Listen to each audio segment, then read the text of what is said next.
Hello YouTube, this is Echo of Team Minutemen, and I realize it's been a long time since we've either of us have done a video, and I truly apologize for that. A lot of things have been coming up in my personal life. I haven't really had a lot of time to dedicate to even just sitting down at the computer, and I can't even check my Facebook without being so busy. But anyways, today I wanted to talk to you a little bit about a book that I read that I think that every single prepper, future Minuteman should read. Even if you're not one of those, it's still a very, very good fiction read. And even though it's fiction, a lot of it could actually possibly happen in our lifetime. So the book is called Founders. Here it is right here, by James Westley Rawles. Yes, and he is an ex-U.S. Army intelligence officer who has devoted his life to living completely off the grid. He has his own blog, which the website is survivalblog.com. I'm officially endorsing him because this book is amazing, and a lot of the things on survivalblog.com are just truly incredible. You can learn so much from it. I definitely recommend the website. But back to the book. The book itself, there's a couple books within this series. There's Survivors, there's Patriots, there's Founders, and I believe there was one more. But they're all basically, they all happen at the exact same time, but they follow different people in different situations. So I'll read the back of the book for you guys if you're interested. It says, "The world as we know it is gone. It is the near future, and thanks to a perfect storm of reckless banking practices, hyperinflation, and a stock market gone mad, and the negligence of our elected officials, the entire social, political, and economic infrastructure of America has collapsed." Sounds familiar, right?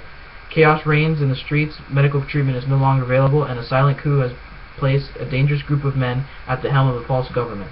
America's fate is in the hands of those few individuals who have the survival skills, the faith, and the forethought to return this country to the state its founding fathers intended."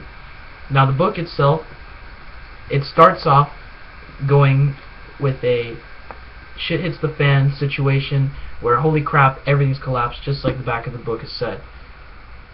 As it progresses, and it goes a couple years, like from the very moment shit hits the fan to a couple years later, to where things start to get really effed up, and you're like, whoa, could that actually happen in our lifetime? And I think it's very possible. What happens is it follows groups of people in their own different situations. You have some that were originally in rural areas, then you have some that were in the city trying to get out, some in suburbia.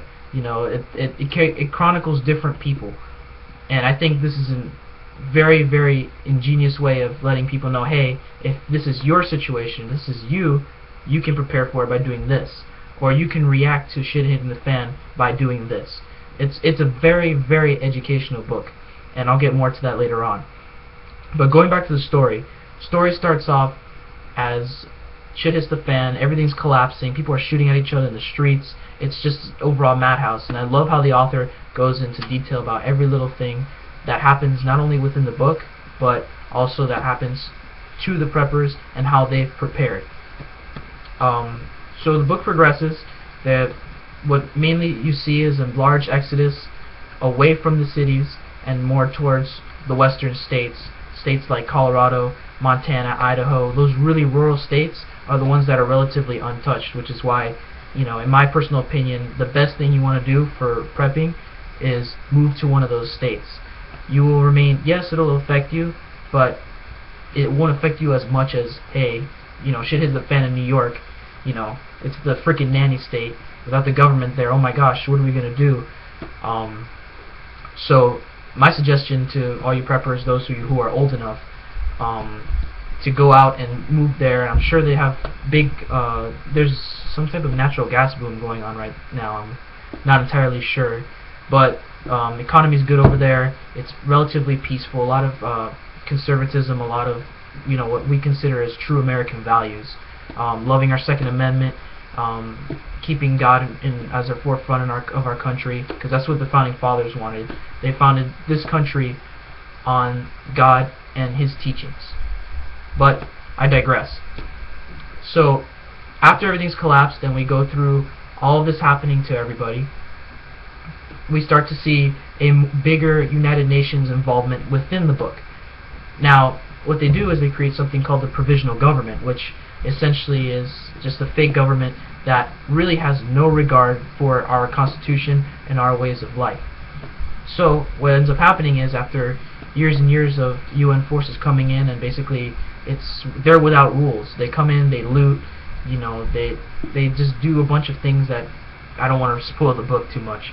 But overall, the UN is not doing a good job, and basically Americans, once they've recouped from this collapse, have had enough of it. So you start to see a bigger resistance movement growing to it, and I'm really not going to go in depth of everything. That's why you read the book. It's good. But that's the basic general story. It's ridiculously interesting. I couldn't put it down once I started reading it. Definitely recommend it. Now, one of the other biggest things about this book is, and this is what I love about it, you can learn from it. And I'm not a big person about reading books. I honestly hate reading books, especially the books that they make us read at school. It's stupid, it's pointless, don't learn anything from it. But books like these, I learned a thing or two from these. If you look at the book that I have right now, it's ridiculously marked up with, it's got highlighter marks in it. I've marked different pages with quotes in it. It's really a book that you'll learn a lot from, and a lot of things are true in there. It's even got a section where they pretty much discuss, okay, these were the amendments passed after everything happened and things were kind of restored, which I'm already giving too much away. Crap. But it gives you a lot of things that we can use to fix our country right now. And if I could hand a copy of this book to every single politician in Congress right now, I swear to God I would. Then maybe they can learn a thing or two. Put them on minimum wage too. They also have a back where they talk about all the different the acronyms and such. The military, they love acronyms. So definitely something you can use. Also, they have a little space in the back where I kind of just put my own prepping to-do list. I put what I have and what I still need to do, what I still need to get. Something that's, I decided to use a space for that. I'm sure it wasn't intended for that, but just a recommendation. Let's see. And I believe that's about it. So definitely go out and get this book, guys. It's on Amazon. It's freaking cheap. You can even go to Walmart and buy it. Man, I'm trying to remember how much I spent on it. It was about $7 to $10. Yeah, really cheap. It was actually New York Times bestseller for quite a while. So definitely recommend this book, Founders. If you like this video and like the other videos on my channel, comment, rate, subscribe, and as always, take care out there. Good night.